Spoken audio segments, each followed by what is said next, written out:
Books for ever میں خوش آمدید۔ ناول عشق دی بازی جس کی رائٹر ہے ریحانہ آفتاب، اس کی یہ 9ویں ایپیسوڈ ہے، تو آئیے جلدی سے سٹارٹ کرتے ہیں اس ایپیسوڈ کو بغیر کسی دیر کے۔ آج شاید منزا کے امتحان کا دن تھا۔ چودھری بخت تو چلے گئے تھے مگر ایک دوسرا شخص ان کے سامنے اچانک آ کھڑا ہوا تھا، ہونٹوں پہ مکروہ ہنسی لیے ہوئے۔ شاطر نگاہیں منزا پہ گڑی ہوئی تھی۔ منزا کی نظر میں زمین آسمان گھوم گئے تھے۔ جس صورت کے کبھی نظر نہ آنے کی انہوں نے دن رات دعائیں مانگی تھی، آج وہی مکروہ چہرہ ان کے سامنے آ کھڑا ہوا تھا۔ ان کی سمجھ میں نہیں آ رہا تھا کہ کیسے اس گھناؤنے انسان کی نظروں سے خود کو کہیں غائب کر دے۔ وہ فاتحانہ نظروں سے انہیں دیکھ رہا تھا۔ 50-55 کے لگ بھگ، میلے کپڑوں، بڑی داڑھی اور چہرے پہ وہی عیار و مکاری لیے الوؤں جیسی شاطرانہ نگاہوں سے انہیں دیکھ کر پیلے دانتوں کی نمائش کر رہا تھا۔ منزا نے چور نظروں سے ماورا اور انوشا کی طرف دیکھا۔ وہ دونوں کاؤنٹر کی طرف مصروف تھی۔ سچ شکر کہ ان کی نظر منزا کی طرف نہیں تھی۔ ان دونوں نے اس شخص کو نہیں دیکھا تھا، لیکن وہ دونوں کسی بھی لمحے آ سکتی تھی، اس شخص کی بابت استفسار کر سکتی تھی، اور وہ یہی نہیں چاہتی تھی۔ یہ انوشا اور ماورا ہے نا؟ ان کی نظروں کا تعاقب کر کے اس شخص نے کمینگی سے مسکراتے ہوئے دریافت کیا۔ اپنی بیٹیوں کا نام اس وحشی انسان کے منہ سے سن کر منزا کے نڈھال وجود میں بلا کا ابال اٹھا۔ جی چاہا آگے بڑھ کر اس خبیث آدمی کا منہ ہی نوچ لے، لیکن قدرت کو بھی شاید ان پہ رحم آ گیا تھا۔ تبھی ہسپتال میں ایکسیڈنٹ کا کوئی ایمرجنسی کیس آ گیا۔ اچانک سے شور اور رش بڑھا تو اس بھیڑ کا فائدہ اٹھا کر منزا تیزی سے ماورا اور انوشا کی طرف لپکی تاکہ انہیں لے کر باہر نکل سکے۔ منزا کو تیزی سے قریب آتے دیکھ کر دونوں نے جلدی سے انہیں تھام لیا۔ اماں آرام سے، گر جائیں گی، جلدی گھر چلو، میرا دم گھٹ رہا ہے یہاں۔ منزا کے چہرے پہ حد درج پریشانی اور جلدی گھر چلنے کی رٹ نے ان کے قدموں میں بھی بجلی بھر دی۔ اماں طبیعت تو ٹھیک ہے، آپ پریشان کیوں نظر آ رہی ہیں؟ انوشا کو تشویش ہونے لگی تھی، لیکن اسے جواب دینے کے بجائے منزا نے قریب سے گزرتے رکشا کو ہاتھ کا اشارہ دے کر روک لیا۔ رکشا میں بیٹھتے ہی منزا نے پیچھے مڑ کر دیکھا۔ وہ بدبخت ان کے پیچھے آ رہا تھا۔ چال متوازن نہیں تھی، جس کے باعث وہ کافی پیچھے رہ گیا تھا۔ منزا کو رکشا میں بیٹھتے دیکھ کر اس نے بھی ایک رکشا کو اشارہ کیا۔ منزا کا دل حلق میں آ گیا، پسینے چھوٹنے لگے۔ بھائی تیز چلاؤ، جلدی نکلو یہاں سے، منزا نے ڈرائیور کو ہدایت کی۔ اماں کیا ہوا ہے؟ کس سے خوف زدہ ہو رہی ہیں؟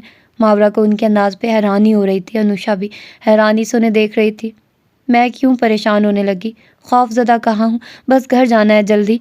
منزا دیدہ نظروں سے پیچھے دیکھتی انہیں مطمئن کر کے لاپرواہ نظر آنے کی کوشش کر رہی تھی۔ وہ دونوں مطمئن ہوئی تھی یا نہیں، لیکن وہ سارا راستہ بار بار پیچھے مڑ کر دیکھتی رہی تھی کہ کوئی رکشا ان کا پیچھا تو نہیں کر رہا۔ گھر آ کر بھی تیز رفتاری سے تالا کھول کر انہوں نے دونوں بیٹیوں کو گھر میں داخل کر کے ایک بار پھر دروازے سے سر نکال کر گلی میں جھانک کر اچھی طرح جائزہ لیا تھا۔ کسی کے نظر نہ آنے پہ دروازہ بند کر کے وہ لمبی سانس لینے لگی، جیسے طویل مسافت سے لوٹی ہوں۔ ان کا دل سوکھے پتے کی طرح کانپ رہا تھا۔ یہ شخص یہاں کیسے اور کیوں آ گیا؟ ان کا سکون درہم برہم ہو چکا تھا۔ ویرے شاذر شمون کھیتوں میں کھڑا فصلوں کی کٹائی کروا رہا تھا۔ کھیتوں میں کام کرنے والے محنت کش دھوپ چھاؤں کی پرواہ کیے بغیر کام کر رہے تھے۔ اس کا ذہن سابقہ واقعے پہ الجھا ہوا تھا۔ خواہش تو یہ تھی گجر کو اس کے ڈیرے پہ چھل نہیں کر رہا ہے، مگر چودھری جہانگیر اپنے طور پر گجر پہ گرفت سخت کر چکے تھے، تو چودھری عصمت نے پنچایت کا در کھٹکھٹا دیا تھا۔ شاذر شمون اور سامان افندی کو سختی سے بڑوں کی تنبیہ تھی کہ وہ کوئی بھی قدم جذبات میں آ کر نہ اٹھائے، سو ان کے ہاتھ بندھے ہوئے تھے۔ سامان افندی تو چپ کر گیا تھا کہ وہ وقت پہ کام کرنے کا قائل تھا۔ بڑوں کا حکم ہوتا تو وہ گجر کے ڈیرے کو صفائی ہستی سے مٹا دیتا، لیکن منع کرنے کی صورت میں وہ اس بات کو شاذر شمون کی طرح سوچ سوچ کر کرنے کا قائل نہیں تھا۔ شاذر شمون بس اجازت ملنے کی دعا کر رہا تھا۔ اس وقت بھی وہ کھیتوں میں کام کروا رہا تھا جب کسی نے پیچھے سے پکارا۔ پکار نسوانی تھی، تبھی حیرت کے ساتھ اس نے پلٹ کے دیکھا۔ ویرے مجھے انصاف چاہیے۔ 20-22 سالہ لڑکی نے اپنا آنچل اس کے پیروں پہ رکھ دیا۔ یہ کیا کر رہی ہو؟ سر پہ لو آنچل۔ وہ بے ساختہ ناگواری کا اظہار کر گیا۔ لڑکی نے روتے ہوئے جلدی سے دوپٹہ سر کے ساتھ جسم پہ پھیلا لیا۔ کیا بات ہے، کیوں اپنے سر پہ سجے آنچل کو میرے قدموں میں رکھ رہی ہو؟ شاذر شمون اسے پہچان گیا تھا، وہ ان کے گاؤں کی تھی۔ جب عزت آبرو نہ بچی تو سر پہ آنچل سجا کر کیا کروں ویرے؟ لڑکی بری طرح رو دی۔ شاذر شمون ایک پل کو ساکت رہ گیا۔ پوری بات بتاؤ، کیا مسئلہ ہے تمہارے ساتھ؟ اسے احساس ہو رہا تھا مسئلہ غمگیر ہے، اور انصاف نہ ملنے پہ وہ لڑکی اس حد تک آئی تھی۔ میں نوریہ ہوں ویرے، بہت آس لے کر آپ تک آئی ہوں کہ آپ مجھے انصاف دلوائیں گے۔ میرا بھائی گجر کے خاص آدمی کی بہن سے محبت کرتا تھا، وہ لڑکی بھی محبت کرتی تھی۔ 1 ہفتہ پہلے میرا بھائی اور وہ لوگ بھاگ گئے۔ گجر کے آدمیوں نے ہمارے گھر آ کر بہت ہنگامہ کیا اور مجھے اٹھا کر لے گئے۔ 3 دن تک میں ان درندوں کی قید میں رہی، اور جب وہ لوگ آپ لوگوں کے خوف سے بھاگے ہوئے ہیں تو مجھے بھی نکلنے کا موقع مل گیا۔ میری ماں بھائی نے کوئی شور شرابہ نہیں کیا، کیونکہ ان کی نظر میں عزت کا بدلہ عزت اتار کے لے لیا گیا، لیکن مجھے چین نہیں آ رہا۔ ویرے، میرے بھائی کے کیے کی سزا مجھے کیوں ملی؟ سب مجھے چپ رہنے کو کہہ رہے ہیں ویرے، لیکن میرے اندر آگ لگی ہوئی ہے۔ انصاف دلاؤ، ورنہ میں گاؤں کے بیچوں بیچ خود کو آگ لگا دوں گی۔ مر تو اب بھی گئی ہوں ویرے، لیکن گجر اور اس کے آدمی زندہ رہے تو میں خود کو ہی آگ لگا دوں گی۔ نوریا بات کرتے ہوئے زاروں قطار روتی رہی تھی۔ شاذر شمون نے غصے سے مٹھیاں بھینچ لی، ہاتھوں کی رگیں تن گئی۔ اتنا ظلم، اتنی بربریت! ان کے علاقے میں ایسے کتنے ہی قصے آئے، دوسرے گاؤں سے سننے کو ملتے تھے۔ گھر جاؤ اور بھول جاؤ اس واقعے کو، ایک بھیانک خواب کی طرح۔ نظریں جھکا کر وہ بس اتنا ہی کہہ سکا۔ اس کا درد بانٹنے کے لیے اس کے پاس لفظ نہیں تھے۔ ویرے، وہ گجر، نوریا کو جیسے افسوس ہوا۔ وہ بہت آس لے کر اس کے پاس آئی تھی، لیکن وہ اسے گھر جانے اور سب بھولنے کا مشورہ دے رہا تھا۔ کیا یہ سب اتنا آسان تھا؟ اس کی آس ٹوٹنے لگی تھی۔ گجر کی موت یقینی ہے، تم جلد ہی اس کی موت کی خبر سنو گی، وعدہ ہے شاذر شمون کا تم سے۔ وہ بولا تو اس کے لہجے میں شیر کی دھاڑ تھی، سارا خون چہرے پہ سمٹ آیا تھا۔ نوریا کی برستی آنکھوں میں ملال کا رنگ پھیکا پڑنے لگا تھا۔ وہ بے حد ممنون ہو کر دعائیں دے رہی تھی۔ رب العزت تمہارے نصیب کی خوشیاں جلد دکھائے گا انشاءاللہ۔ دھیان سے گھر جاؤ اور آئندہ خودکشی کا خیال بھی دل میں نہ لانا۔ خودکشی بزدل لوگ کرتے ہیں اور تم باہمت لڑکی ہو، اب گھر جاؤ۔ نوریا اپنا سارا درد اسے منتقل کر کے چلی گئی اور اس کے اندر بھانبڑ جل رہے تھے۔ گجر کو تو پہلے ہی جہنم واصل کرنے کے متعلق سوچ رہا تھا، لیکن اب جتنی دیر ہوتی اس کا فشار خون اتنا ہی بلند ہوتا، لیکن بڑوں اور خصوصاً دا جان کی تنبیہ نے اسے خون کے گھونٹ پینے پہ مجبور کر دیا تھا۔ وہ جلد سے جلد دا جان سے نوریا کی آپ بیتی شیئر کر کے گجر کا کوئی فیصلہ چاہ رہا تھا۔ رات منزا کی اچانک طبیعت خرابی، پھر ہاسپٹل کی ٹینشن میں وہ بالکل ہی فراموش کر گئی تھی کہ صبح اس کا یونیورسٹی میں پہلا دن ہے۔ ہاسپٹل سے تو جلدی واپسی ہو گئی تھی، لیکن منزا کا خوفزدہ روپ دیکھ کر انہیں کسی قدر حیرانی ہو رہی تھی۔ اس پر ان کے جسم پہ جگہ جگہ ابھرے نیل کے نشان انہیں مزید متفکر کر گئے تھے۔ یہ نشانات پچھلے کچھ دنوں سے ایک آدھ جگہ دیکھ کر منزا نے کوئی نوٹس نہیں لیا تھا، لیکن اب ان نیلوں کی تعداد بڑھنے لگی تھی۔ ڈاکٹر بھی رپورٹس آنے کا انتظار کر رہے تھے۔ منزا کی گری گری صحت جہاں دونوں کو متفکر کر رہی تھی، وہی منزا کا خوفزدہ روپ بھی سمجھ سے باہر تھا۔ شاید وہ بیماری کے خوف میں مبتلا ہو گئی تھی۔ دونوں کو یہی لگ رہا تھا۔ گرمیوں کے دن شروع ہو گئے تھے تو لوڈ شیڈنگ بھی شروع ہو گئی تھی۔ ساری رات پسینے سے تر ہوتے گزر گئی تھی کہ اکیلی عورتیں ہوا کے گزر کے لیے دروازہ کھڑکی کھول کر بے فکری سے سو بھی نہیں سکتی تھی۔ فجر کے وقت کہیں جا کر لائٹ آئی تو گھڑی کو آنکھ لگی تو انوشا نے اسے جگا کر یاد دلایا کہ آج یونیورسٹی کا پہلا دن ہے۔ گو کہ یونیورسٹی کا پہلا دن جان کر آنکھیں چوپٹ کھل گئی تھی، لیکن ابھی جانے میں کافی ٹائم تھا، پھر نیند بھی پوری نہیں ہوئی تھی۔ اس خیال سے پھر آنکھیں موند گئی۔ آنکھ اس وقت کھلی جب انوشا اسے جگا جگا کر تھک گئی۔ آخر میں منزا کی آواز ہی اسے جگانے کا محرک بنی تھی۔ 7 بج گئے اور تم ابھی تک سو رہی ہو، پہلے ہی دن لیٹ ہو جاؤ گی۔ 7 بجنے کا سن کر وہ جلدی سے چادر پہن کر اٹھ بیٹھی۔ جلدی جلدی تیار ہونے اور ناشتہ کرنے میں بھی اسے دیر ہو گئی تھی۔ اللہ حافظ اماں۔ آگے پیچھے دونوں دروازہ عبور کر گئی تھی۔ دھیان سے جانا، اللہ کی حفاظت میں۔ منزا دروازے تک انہیں چھوڑنے آئی۔ دونوں جب تک گلی میں نظر آتی رہی، منزا دروازہ واقعی ان کی پشت کو تکتی رہی۔ دونوں پیچھے مڑ کر ان کی طرف ہاتھ ہلا کر گلی سے مڑ گئی تو دروازہ بند کر کے منزا اندر چلی گئی۔ تم جلدی نہیں اٹھا سکتی تھی، پہلا دن ہے اور میں لیٹ ہو جاؤں گی۔ پبلک ٹرانسپورٹ کا تو اللہ حافظ ہے، اب اللہ کرے بس جلدی سے آ جائے۔ پرس کندھے پہ لٹکائے، فائل سینے سے چپکائے، صبح کی تیز چمکیلی روشنی میں دونوں تیزی سے قدم بڑھا رہی تھی۔ خود بڑی سو رہی تھی اور سارا ملبہ مجھ پہ، خیر ہے پہنچ جاؤ گی وقت پہ، پریشان نہ ہو، میرا اسکول تو آ گیا، میں چلی، تم دھیان سے جانا اور یونیورسٹی پہنچ کر مجھے ٹیکسٹ کر دینا۔ انوشا جلدی جلدی بولتی روڈ کراس کرنے لگی۔ سامنے پرائیویٹ اسکول کا بڑا سا بورڈ نظر آ رہا تھا۔ کر دوں گی، اللہ حافظ۔ ماورا نے بھی اپنی مطلوبہ بس کی جانب قدم بڑھائے۔ اشال جہانگیر کا کالج آنے کا کوئی ارادہ نہیں تھا، اس لیے طبیعت خرابی کا بہانہ کر کے جان چھڑا لی تھی۔ ناشتے کی میز پر جب کالج یونیورسٹی کے لیے تیار اور اشال جہانگیر کو معمول کے حلیے میں دیکھ کر چودھری رشمت نے آنکھوں کو سکیڑا۔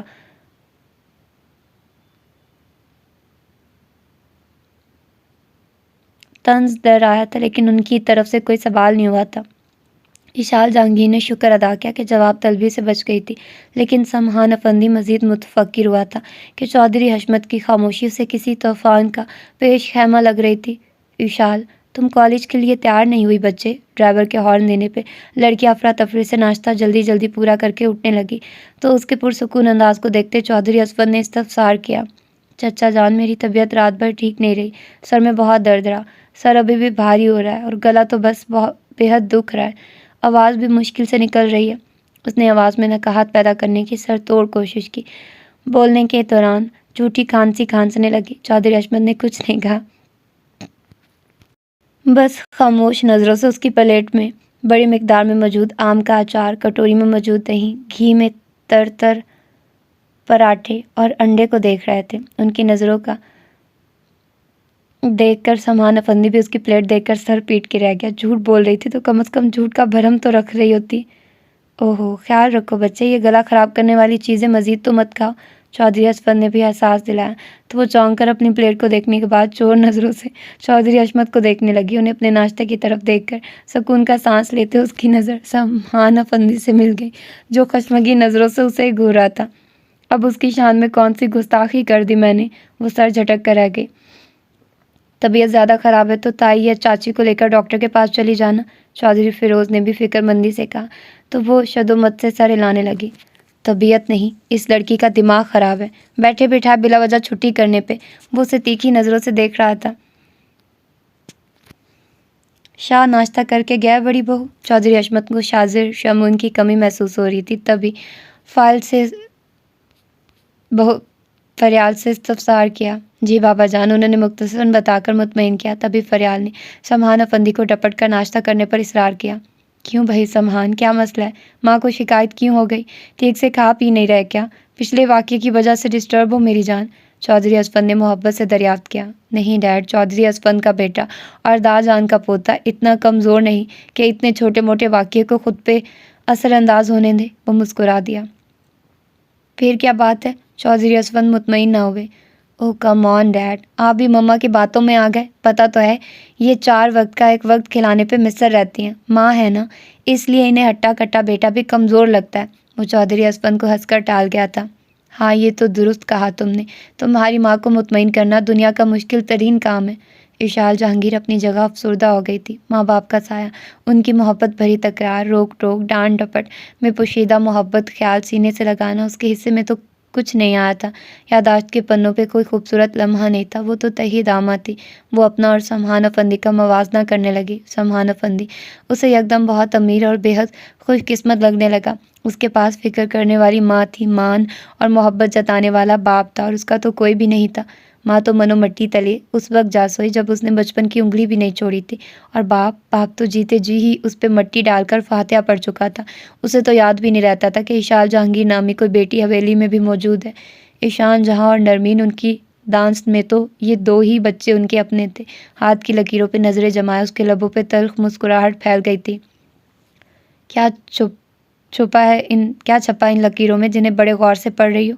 اس کی مسکراتی نگاہ ماں باپ سے ہٹ کر اشال جہانگیر پہ آ کر رک گئی تھی، جو اپنی ہتھیلی سامنے کی اپنے ہاتھ کی لکیریں بغور جانچ رہی تھی۔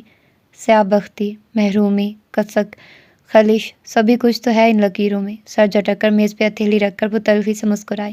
گلاس میں اورنج جوس ڈالتے سمحان افندی کا ہاتھ ایک لحظے کو رکا، ایک چڑھتی نگاہ اشال جہانگیر پہ ڈالی، پھر جوس انڈیلنے لگا، ساتھ ہی بایاں ہاتھ بڑھا کر دوسرا گلاس بھی قریب کیا اور اس میں بھی جوس انڈیل کر اس کی طرف بڑھا دیا۔ تلخی کا کڑوا گھونٹ پینے سے بہتر ہے خوشی کا احساس کر کے آب حیات کو امرت سمجھ کر پی لو، پھر تلخی کا کڑوا گھونٹ اپنا احساس خود کھو دے گا۔ سمحان افندی نے گلاس اس کی طرف بڑھایا۔ میز پہ اس وقت وہ دونوں ہی رہ گئے تھے۔ اس کے لبوں پہ استضاء مسکراہٹ پھیل گئی۔ تم یہ سب کہہ سکتے ہو سمحان افندی، جو ماں باپ کے سائے میں پلا بڑا ہو، ان کی محبت کی چھاؤں میں سویا ہو، وہ اس اکیلی بچی کی محرومی کا اندازہ کیسے کر سکتا ہے جو اندھیرے کمرے میں سونے سے ڈرتی ہو، بادل کی گرج، کتوں کے بھونکنے کی آوازوں سے ساری رات تکیہ دبوچے آنسو بہاتے جس کی راتیں کٹی ہوں۔ اس بچی کو تم دنیا اچھی ہے کا سبق پڑھاؤ گے تو یہ سبق وہ کبھی نہیں پڑھ سکے گی، کیونکہ وقت نے لمحہ بلمحہ جو کڑا سبق اسے ازبر کروایا ہے وہ اسے بھول کر دوسرا چیپٹر کھولنے نہیں دیتا۔ اسے جذبات اور احساسات کو لفظوں میں بیان کرنے کا فن آتا تھا۔ وہ بہت اچھی طرح واقف تھا کہ اس کے پاس ایک غور و فکر کرنے والا صحت مند دماغ ہے۔ زندگی محبت کا فلسفہ حقیقت کے قریب تر سناتی ہے، لیکن یہ سب کرنے کے بعد وہ جس طرح تنہا نظر آتی تھی، یہی سمحان افندی کو ناقابل برداشت لگتا تھا۔ اس کی محرومیاں دور کرنا اس کے اختیار میں ہوتا تو وہ کب کا دور کر چکا ہوتا، لیکن افسوس تو اسی بات کا تھا نا۔ سائیکا دوبارہ زندہ ہو سکتی تھی، نہ چودھری جہانگیر کے اندر احساس پیدا ہو سکتا تھا۔ دونوں کام ہی ناممکنات میں سے تھے۔ پاگل لڑکی، خوش رہا کرو، وہ بس اتنا ہی کہہ سکا۔ اس کی قنوطیت اور دکھ کے آگے اس جیسا لفظوں کا کھلاڑی بھی آؤٹ ہو جاتا تھا۔ تم خوش قسمت ہو سمحان افندی، اس لیے خوش رہتے ہو۔ ہر کوئی خوش قسمتی لے کر پیدا نہیں ہوتا۔ وہ تلخی سے اسے ازبر کرواتی اٹھ کھڑی ہوئی اور وہ ایک بار پھر لاجواب ہو گیا۔ وہ چند ثانیہ کھڑی اسے دیکھتی رہی کہ شاید اس کی طرف سے کوئی جواب آئے، پھر تیزی سے وہاں سے نکلتی چلی گئی۔ سمحان افندی بھی ڈھیلے ڈھالے انداز میں کرسی کے پشت گاہ سے ٹیک لگا گیا تھا۔ بھاگ بھاگ کر ڈپارٹمنٹ تک آنے کے باوجود بھی ماورا لیٹ ہو چکی تھی۔ کلاس نہ صرف اسٹوڈنٹ سے بھر چکی تھی بلکہ لیکچرار بھی آ چکے تھے اور غالباً آدھی کلاس کا تعارف بھی ہو چکا تھا۔ سر، میں اندر آ سکتی ہوں؟ ماورا یحییٰ دروازے پر کھڑی سب کی محسوس کر رہی تھی۔ اس کی آواز پہ کلاس میں موجود سب کی نگاہیں ماورا یحییٰ پہ جم گئی۔ آ جائیے، لیکچرار نے احسان کرنے کے انداز میں اجازت دی۔ بس میں سفر کرنے والے لیٹ ہو گئی، انشرا نے نخوت سے دبی زبان میں کہا۔ ایشان جہاں کا گروپ پہلی رو کی سیٹوں پر بڑا جمان تھا۔ سب نے ایک دوسرے کو ٹہوکا دیا۔ انشرا کے استضائی انداز پہ ان سب کے لبوں پہ مسکراہٹ پھیل گئی تھی۔ ایشان جہاں نے ماورا یحییٰ پہ تیز نظر ڈالی۔ شکریہ۔ اجازت ملنے پہ ماورا اندر قدم رکھتی کلاس کا جائزہ لینے لگی۔ سامنے کی ساری رو بھر چکی تھی۔ اس کی نظر ایشان جہاں اور ان کے گروپ پہ بھی پڑی۔ سر جھٹک کر وہ پیچھے کی رو میں بیٹھ گئی۔ پہلا دن، پہلی کلاس اور آپ آدھا گھنٹہ لیٹ؟ Good start. لیکچرار کے طنز پہ لب و لہجے پہ ماورا پہلو بدل کے رہ گئی۔ کچھ اسٹوڈنٹ مسکرانے لگے تو ایشان جہاں کے لبوں پہ بھی تمسخرانہ مسکراہٹ آ گئی۔ اپنے مڈل کلاس ہولی اور غسیلے روپ کی وجہ سے وہ انہیں بھولی نہیں تھی۔ سب کا تعارف تو تقریباً ہو ہی گیا، افسوس آپ اس سے محروم رہی۔ ہو سکے تو اپنا مختصر تعارف کروائیے۔ میں ہمدان ہوں، آپ کا لیکچرار، اور آپ کے لیکچرار کے انداز سے ماورا کو تھوڑی تقویت ملی، ورنہ جس طرح انہوں نے آتے ہی طنز کیا اس سے وہ تھوڑی کانشیس ہو گئی تھی۔ میں ماورا یحییٰ ہوں۔ اس نے نہایت خود اعتمادی سے بات کی اور اس نے محسوس کیا کہ اس کے نام لینے کی دیر تھی۔ کلاس میں سرگوشیاں ہونے لگی۔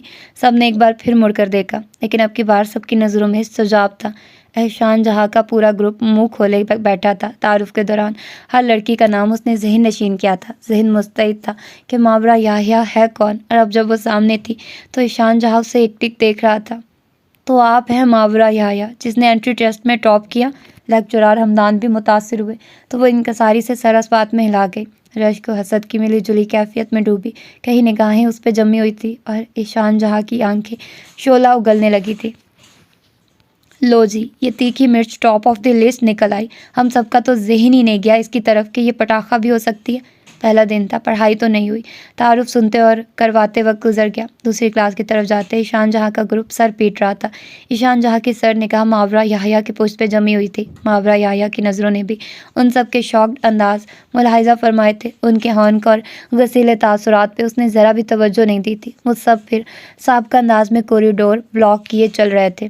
غالباً یہ ان سب کی عادت تھی۔ اس بار ان کے پیچھے چل کے راستہ مانگنے کی بجائے وہ سائڈ سے ہوتی ان سے آگے نکل گئی تھی، اسی طرح جس طرح اسے ٹاپ آف دی لسٹ کی پہلی کرسی سے گرا کر آگے بڑھ گئی تھی۔ انشرا اور باقی سب جانے کیا کیا کہہ رہے تھے، وہ کب کسی کی سن رہا تھا۔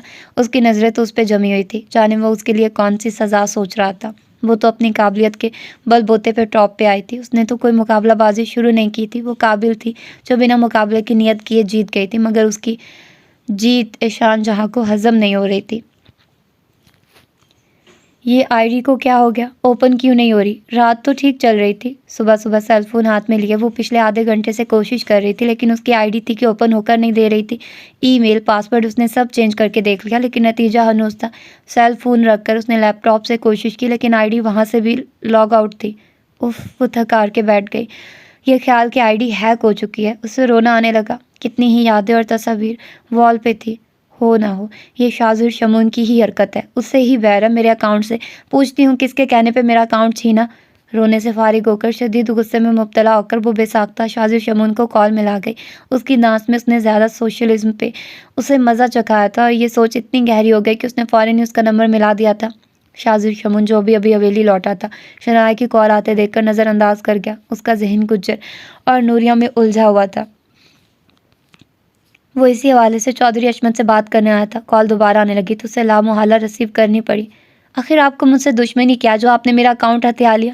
حد ہوتی ہے کسی بات کی۔ آپ کو میرا سوشل ایپ یوز کرنا پسند نہیں تو اب آپ اتنی اونچی حرکتیں کریں گے؟ میرا اکاؤنٹ چاہیے تھا تو بول دیتے، میں خود دے دیتی۔ ہیک کرنے کی کیا ضرورت تھی؟ یہ حرکت آپ کو زیب نہیں دیتی؟ کال ریسیو ہوتے وہ شروع ہو گئی تھی۔ اسے بولنے کا موقع دیے بغیر کڑے لفظوں میں وہ کچھ زیادہ بول گئی۔ اکاؤنٹ کا غم اتنا زیادہ تھا کہ وہ یہ تک فراموش کر گئی کہ وہ شاذر شمون سے مخاطب تھی۔ شاذر شمون نے بے توجہی سے اس کی باتیں سننا شروع کی، لیکن جیسے جیسے سنتا رہا فشار خون بلند ہوتا جا رہا تھا۔ وہ پہلے شدید طیش میں تھا اور اس کی باتوں نے مزید کھولا دیا تھا۔ محترمہ شنایا چودھری، آپ جیسی بے وقوف احمق لڑکی اپنے اکاؤنٹ کا غم منا رہی ہے تو مناتی رہے، لیکن مجھے یہ سب باتیں بتانے کا مقصد، مجھے ہزاروں ضروری کام ہے۔ آپ کی طرح فارغ نہیں جو کچرا جمع کر کے اپنے پاس رکھوں۔ آپ کے اکاؤنٹ میں علاوہ فضولیات کے ہے ہی کیا؟ کون سا ایٹمی نسخہ ہے جو میں ہیک کر کے امیر ہو جاؤں گا؟ آپ میں ذرا بھی سوجھ بوجھ ہوتی تو مجھے کال کرنے سے پہلے 100 بار سوچتی، مجھے کال نہ کرتی۔ اچھا ہوا ہیک ہو گئی، اب بیٹھ کر انتظار کرے کہ ہیکر آپ کی پرسنل انفو اور تصاویر کو کیسے مس یوز کرے گا۔ اسے بے حد غصہ آیا، اچھی طرح دل کی بھڑاس نکالنے کا موڈ تھا، لیکن چودھری عصمت کے دروازے تک پہنچ کر اس نے کال کاٹ دی۔ دوسری طرف شنایا ہکا بکا رہ گئی۔ اس کے لہجے میں جو بیزاری اور لفظوں میں کاٹ تھی وہ پہلی بار محسوس ہوئی۔ یقیناً وہ ذہنی طور پر کسی مسئلے میں الجھا ہوا تھا اور اس نے بنا خیال کیے کال کر کے بکواس کر دی۔ ایک پل کو شنایا چودھری کو جہاں شرمندگی ہوئی وہیں اس کی باتوں نے اسے متفکر کر دیا۔ اس کی باتوں سے تو یہی ظاہر تھا کہ اکاؤنٹ اس نے ہیک نہیں کیا، اگر کرتا تو جھوٹ نہ بولتا، لیکن اب وہ کیا کرے، کس سے مدد لے؟ شاذر شمون سے تو امید نہ تھی کہ اتنی باتیں سنانے کے بعد وہ اس کی کوئی مدد کرتا۔ وہ تھک کر بیٹھ گئی۔ ایک وہی تو تھا جو اس کی مدد کر سکتا تھا، لیکن اس نے اسی کو الزام دے کر اسے دشمن بنا لیا تھا۔ اف، میں بہت بڑی بے وقوف ہوں۔ بنا سوچے بنا جانے اس پہ چڑھ دوڑی۔ وہ کمرے میں ٹہل کر اپنے مسئلے کا حل سوچنے لگی۔ السلام علیکم۔ وہ سر جھٹک کر چودھری عصمت کے کمرے میں داخل ہوا تو چودھری عصمت کے ساتھ سمحان افندی کو حساب کتاب میں الجھا دیکھ کر ان دونوں کے فارغ ہونے کا انتظار کرنے لگا۔ حویلی کے اکاؤنٹ سمحان افندی ہی دیکھتا تھا۔ وعلیکم السلام، خیریت ہے پتر، جلدی آ گیا؟ اس کی بے وقت آمد پہ دونوں چونکے تھے۔ دا جان، جب تک گجر کا وجود زمین سے نہیں مٹے گا تب تک مجھے چین نہیں آئے گا۔ وہ گاؤں سے باہر ہے، لیکن میری اطلاع کے مطابق وہ گاؤں میں ہی چھپا بیٹھا ہے۔ اس کے غسیلے انداز کو دونوں نے حیرانی سے دیکھا۔ وہ ذہنی خلفشار کا شکار نظر آ رہا تھا۔ پتر، ابھی ہم پنچایت میں ہی جانے والے تھے سمحان کے ساتھ، تو اتنا پریشان نہ ہو۔ چودھری عصمت کو سمجھ نہیں آ رہا تھا کہ وہ آپے سے باہر کیوں ہو رہا ہے۔ جب تک بات میری فیملی پہ حملے تک تھی میں آپ سب کے حکم کی تعمیل کر رہا تھا، لیکن جب ایک لڑکی اپنا دوپٹہ میرے پیروں پہ رکھ کر انصاف کا تقاضا کرے میں تب بھی چپ بیٹھا رہوں۔ دا جان، یہ میری ذات پہ تعزیانہ ہے، میری برداشت سے باہر ہے کہ مجرم آزاد پھرتا رہے اور میں تماشائی بنا رہوں۔ وہ بے حد کرب سے گویا ہوا۔ اس کے انداز پہ دونوں ایک بار پھر چونک گئے۔ اس نے نوریہ کا مسئلہ جب دونوں کے سامنے بیان کیا تو ان کے چہرے بھی سرخ ہونے لگے۔ سمحان، حساب کتاب ہم پھر دیکھیں گے، ابھی شاہ کے ساتھ پنچایت کی بات کرنے جا رہے ہیں۔ غضب الہی، اتنا ظلم! چودھری عصمت کو بھی یہ سب سن کر دھچکا لگا تھا۔ تبھی سب سمیٹ کر اپنی پگڑی اٹھا کر پہنتے پیروں میں کھیڑیاں ڈالتے وہ چلنے کو تیار ہو گئے تھے۔ میں بھی چلوں آپ دونوں کے ساتھ؟ سمحان افندی نے انہیں جاتے دیکھ کر استفسار کرنے لگا۔ تو حویلی میں رہ پتر، حویلی میں بھی ضرورت پڑ سکتی ہے تیری، اور ہم تو بات کرنے جا رہے ہیں پنچایت بلانے کی۔ چودھری عصمت کہتے ہوئے چلے گئے تو وہ بھی احتراماً اٹھ کھڑا ہوا۔ سمحان، فری ہو تو شنایا کی آئی ڈی ریکور کر دو۔ احمق لڑکی کی آئی ڈی ہیک ہو گئی ہے، کوئی مس یوز کر کے اسے مشکل میں نہ ڈالے۔ ریکور کر کے سکیور بھی کر دینا تاکہ پھر ہیک نہ ہو۔ اس کی آئی ڈی کا لنک سینڈ کر رہا ہوں۔ شاذر شمون نے گو کے غصے میں شنایا کو باتیں سنا دی تھی، لیکن اس کے حوالے سے متفکر بھی تھا، اس کے پاس وقت نہیں تھا۔ تبھی سمحان افندی کے ذمہ کام لگا گیا۔ اوکے برو، ابھی کر دیتا ہوں۔ سمحان افندی بھی شاذر شمون کے ہمراہ چودھری عصمت کے کمرے سے نکل آیا تھا۔ اس نے حکم کی تعمیل کی تو شاذر شمون مشکور ہو گیا۔ تھینکس سمحان۔ شاذر شمون سیل فون سیدھا کیے سمحان افندی کو لنک سینڈ کر رہا تھا۔ نو نیڈ برو، شنایا جی ہم دونوں کی کزن ہے اور اپنے گھر کی عورتوں کی حفاظت کرنا اور ان کے کام آنا ہمارا فرض ہے، سمحان افندی احتراماً کہہ گیا تھا تو شاذر شمون مسکرا کر اس کا شانہ تھپتھپاتا اپنے لینڈ کروزر کی طرف بڑھ گیا تھا۔ کاش کہ انسان اتنا با اختیار ہوتا کہ ماضی میں جا کر اپنے غلط فیصلوں کو سدھار سکتا، انہی غلط فیصلوں کو جنہیں ماضی میں کرتے وقت احساس نہیں ہوتا کہ یہی غلط فیصلے حال اور مستقبل کی ساری رعنائی کو نگل جائیں گے۔ انوشا اور مابرا کے جانے کے بعد منزا اکیلی رہ گئی تھی۔ بے حد نقاہت محسوس ہو رہی تھی۔ پچھلے کئی ماہ سے وہ اپنے اندر بڑی تبدیلی محسوس کر رہی تھی۔ وجود جیسے دمک زدہ ہو گیا تھا، صحت تیزی سے گر رہی تھی، چکر آنا معمول کا حصہ بن گئے تھے، مشین پہ بیٹھتے ہی تھکن کا احساس ہونے لگتا اور جسم پہ جہاں بجا نیل کے دھبے، جنہیں دیکھتے ہوئے ڈاکٹر جہاں خاموش ہو گیا، وہی منزا کے سوال پر بھی انہوں نے کوئی واضح جواب نہیں دیا کہ جب تک ٹیسٹ رپورٹس نہیں آ جاتی وہ حتمی طور پہ کوئی رائے دینے سے قاصر تھے۔ سو وہ بھی چپ رہ گئی تھی۔ دونوں نے زبردستی ناشتہ کروا کر دوائیں کھلا دی تھی، دوپہر کے لیے سالن بھی تیار کر گئی تھی، لیکن انہیں بھوک کا احساس ہی نہیں ہو رہا تھا۔ وہ بے دلی سے پلنگ پہ لیٹی رہی۔ دروازے پہ دستک ہوئی تو سائمہ کا خیال کر کے انہوں نے دروازہ وا کر دیا کہ سائمہ آئے دن چکر لگا لیتی تھی، لیکن دروازہ کھولنے پہ جو خبیث چہرہ نظر آیا اس نے ان کے ہاتھ پاؤں ایک سیکنڈ میں ٹھنڈے کر دیے۔ ان کی آواز حلق میں ہی دب گئی۔ کیسی ہو رانی؟ وہ خباثت سے ایسا بدحواس ہو کر منزا نے پورا زور لگا کر دروازہ بند کرنا چاہا، مگر وہ انہیں دھکیل کر اندر داخل ہو گیا۔ تجھے کیا لگا تھا؟ تو نے مجھے دھوکہ دے دیا اور یہاں چھپ کر بیٹھی رہے گی اور مجھے خبر نہیں ہو سکے گی؟ وہ ارد گرد کا جائزہ لے کر ہنسا۔ منزا خوفزدہ ہو کر دیوار سے لگ گئی۔ سالوں لگ گئے تجھے ڈھونڈتے، لیکن دیکھ آخر ڈھونڈ ہی لیا تجھے۔ وہ منزا کا ڈرا سہما روپ مسکراتے ہوئے دیکھ رہا تھا۔ ارے تو مجھ سے اتنا ڈر کیوں رہی ہے؟ میں وہی ہوں جس سے تجھے محبت تھی۔ وہ جیسے چڑھا رہا تھا اور اس کی باتیں منزا کو کوڑے کی طرح لگ رہی تھی۔ کیوں آئے ہو یہاں؟ نکل جاؤ یہاں سے، منزا دبی آواز میں چلائی۔ ان کی سانس پھولنے لگی تھی۔ خوفزدہ ہو کر دیوار سے لگی، انہیں لگ رہا تھا وہ کسی بھی وقت زمین پہ گر جائیں گی۔ برسوں بعد ملی ہے، اتنی آسانی سے کیسے چلا جاؤں؟ تجھے کہاں کہاں نہ ڈھونڈا، دیکھ لنگڑا بھی ہو گیا، ایک بار پولیس کے ہتھے لگ گیا تھا، سالوں نے مار مار کے ٹانگیں ہی توڑ دی۔ وہ یوں روداد سنا رہا تھا جیسے برسوں بعد ملنے والے ایک دوسرے کو حال احوال سناتے ہیں۔ بیٹیاں کہاں ہیں تیری؟ ملواؤ نہ ان سے۔ وہ آرام سے پلنگ پہ بیٹھ گیا۔ اس کے اطمینان پہ منزا خوف سے دوہری ہو گئی، مگر بیٹیوں کے استفسار پہ ان کا خون کھول اٹھا۔ نکلو یہاں سے، دفع ہو جاؤ ورنہ میں سب کو چیخ چیخ کے بلا لوں گی۔ منزا نے ہمت مجتمع کر کے دھمکی دے ڈالی کہ کسی طور تو وہ جائے۔ بلا لو، میں بھی سب کو سچ بتا دوں گا۔ اس پہ چندہ فرق نہ پڑا، الٹا وہ اور پھیل کر بیٹھ گیا۔ منزا نے نفرت سے منہ پھیر لیا۔ انہیں سمجھ نہیں آ رہا تھا کہ وہ اسے کس طرح نکال باہر کرے۔ محلے میں کسی نے دیکھ لیا یا کوئی ابھی گھر آ گیا تو وہ کیا جواب دے گی؟ بڑی بیمار لگ رہی ہے۔ ٹھیک ہے جا رہا ہوں، لیکن تجھے تو پتہ ہے میں خالی ہاتھ کوئی کام نہیں کرتا، خرچہ پانی دے تو میں جانے کی سوچوں۔ وہ فوراً اپنی اوقات پر آ گیا تو منزا نے اپنے آنچل میں لگی گرا کھول کر روپے نکال کر سیدھے کیا اور اس کی ہتھیلی پر دھر دیے۔ بس اتنے سے؟ وہ چند سو کو دیکھ کر گھورنے لگا۔ میرے پاس اتنے ہی ہیں، غریب عورت ہوں۔ تو کم عقل ہے جو غریب ہے، دو دو جوان بیٹیاں ہیں تیری، کیش کرا۔ نکل جاؤ یہاں سے ورنہ تمہیں قتل کر دوں گی یا خود کو۔ اس کی گھٹیا بات پہ پلنگ پہ سبزی کاٹنے کی نیت سے رکھی چھری اٹھا کر منزا نے لہرائی تو اس کی بے فکری بھی ہوا ہونے لگی۔ بھلے منزا کمزور اور بوڑھی ہو گئی تھی، لیکن وہ ان کے ارادوں سے اچھی طرح واقف تھا، اور اب پھر اسے کون سا منزا کے دکھ درد دور کرنے تھے؟ وہ تو پیسوں کے لالچ میں آیا تھا اور اسے مل گئے تھے۔ رسی جل گئی پر بل نہیں گئے تیرے۔ جا رہا ہوں ابھی، لیکن پھر آؤں گا اور اگلی بار یہ چھوٹی رقم نہیں لوں گا، موٹی رقم تیار رکھنا ورنہ تیری بیٹیاں تو ہیں ہی۔ وہ اپنی اوقات دکھا کر دروازہ عبور کر گیا تو منزا نے دوڑ کر دروازہ بند کر دیا، مبادا پھر نہ آ جائے۔ دروازہ بند کر کے وہ سر پکڑ کر رونے لگی۔ ابھی تو بچیاں نہیں تھی، وہ پھر آنے کی دھمکی دے گیا تھا۔ اگر جو ان کے سامنے آ جاتا تو وہ کیا کریں گی؟ اتنی جلدی وہ دوسرا ٹھکانہ کہاں سے کرے جو اس گھٹیا انسان سے بچ سکے؟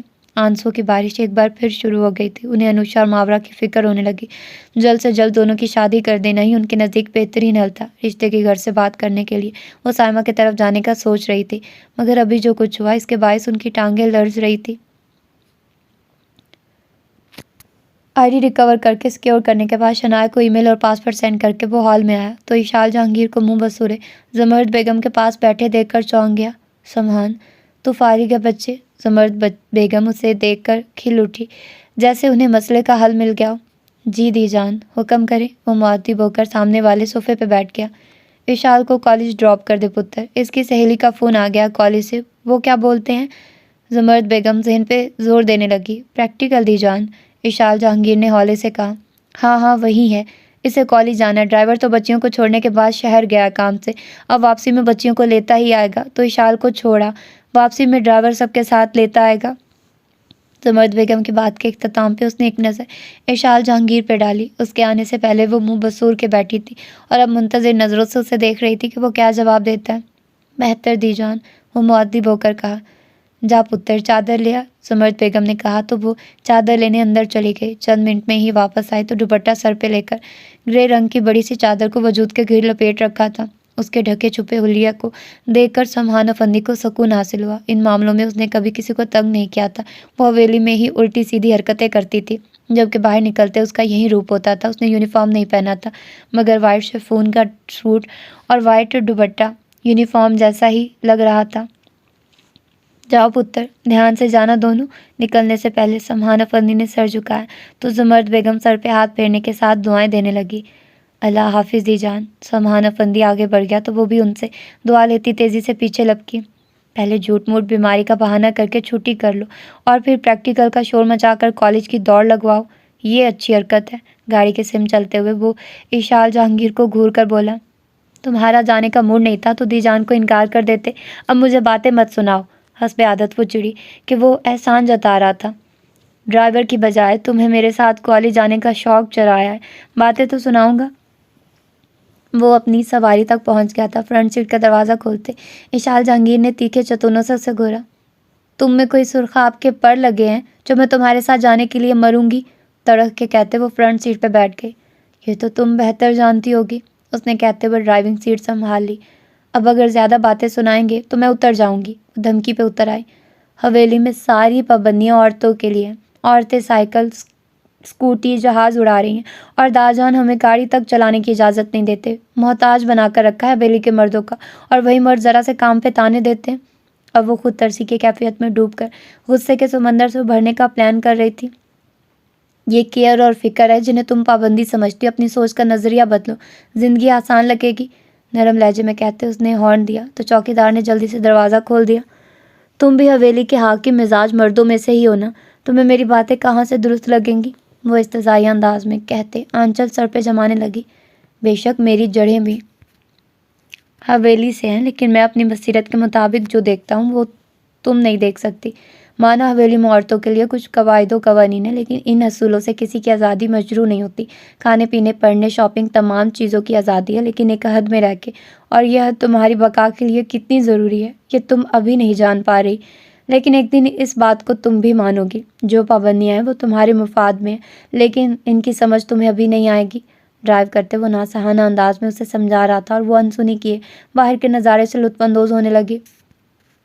اس کچھوے کی رفتار سے چلتے رہے تو پریکٹیکل کی کلاس بھی نکل جائے گی۔ زیادہ دیر چپ رہنا اس کے مزاج کے برخلاف تھا۔ ٹوٹی پھوٹی سڑکوں پہ سمہان افندی نے گاڑی کی رفتار سلو کر رکھی تھی۔ کم از کم اس طرح تمہاری جان کی سلامتی تو رہے گی۔ تیز رفتاری کے باعث خدا نخواستہ تمہیں کچھ ہو گیا تو سوال کر کے وہ اس کی طرف رخ کر کے بیٹھ گئی۔ تو حویلی میں مجھ سمیت سب کو افسوس ہوگا کہ حویلی میں بہنچال آنے والی نہیں رہی۔ حویلی میں سب امن ہے، شرارت سے کہہ کر وہ لب دبا گیا، اور وہ جو کسی اچھے جواب کی منتظر تھی جھلس کے رہ گئی۔ شٹ اپ، وہ دھیمے سے گھر آئی۔ اس کی مسکراہٹ بے ساختہ تھی۔ تم سے کبھی اچھی امید نہیں ہوگی۔ اسے غصہ آنے لگا۔ رکھنا بھی مت۔ مہر ضبط کر کے اس کے شور مچانے پہ اس نے گاڑی کی رفتار بڑھا دی۔ ابھی آدھا راستہ ہی طے ہوا تھا کہ جب اونچے نیچے راستے پہ چلتے ٹائر دھماکہ سے پھٹ گیا۔ شٹ! سمہان افندی کی ڈرائیونگ میں مشتاقی کام آئی تھی جو وہ گاڑی کو ہینڈل کر کے بریک لگا گیا تھا۔ تیزی سے ڈرائیونگ سیٹ کا دروازہ کھول کر باہر نکلا۔ پچھلا ٹائر جواب دے گیا تھا۔ دوسرے ٹائر کی تلاش میں اس نے گاڑی پہ نظر ڈالی اور دوسرے پلی والوں میں انگلیاں پھنسا گیا۔ دوسرے ٹائر میں ہوا کم تھی، اسے مینٹین کر کے اس نے ٹائر گاڑی میں رکھ دینے کی ہدایت زرگل خان کو کی تھی، مگر ٹائر کی غیر موجودگی ظاہر کر رہی تھی۔ زرگل خان بھول گیا ہوگا۔ کیا ہوا؟ وہ بھی باہر نکل آئی۔ ٹائر پنچر ہو گیا۔ گرے جینز اور وائٹ ٹی شرٹ میں ملبوس وہ بہت ہینڈسم لگ رہا تھا۔ اس کے لائٹ براؤن بال دھوپ میں چمک رہے تھے۔ دوسرا ٹائر بھی گاڑی میں نہیں۔ مضبوط کلائی سامنے کر کے اس نے گھڑی میں وقت دیکھنے کے ساتھ ارد گرد نظر دوڑائی۔ اس وقت وہ گاؤں کی حدود میں ہی کھڑے تھے۔ دور دراز کھیت نظر آ رہے تھے، مگر کھیت میں بھی کوئی نظر نہیں آ رہا تھا کہ فصل ابھی تیار نہیں تھی۔ اف، اتنی لاپرواہی! میری کلاس بھی نکل جائے گی، تم دھیان نہیں رکھ سکتے تھے، اب ہم کیا کریں گے؟ اسے مورد الزام ٹھہرا کر وہ پریشان نظر آنے لگی۔ وہ پنجوں کے بل بیٹھ کر اوزار نکالے ٹائر کو چیک کر رہا تھا کہ شاید بات بن جائے۔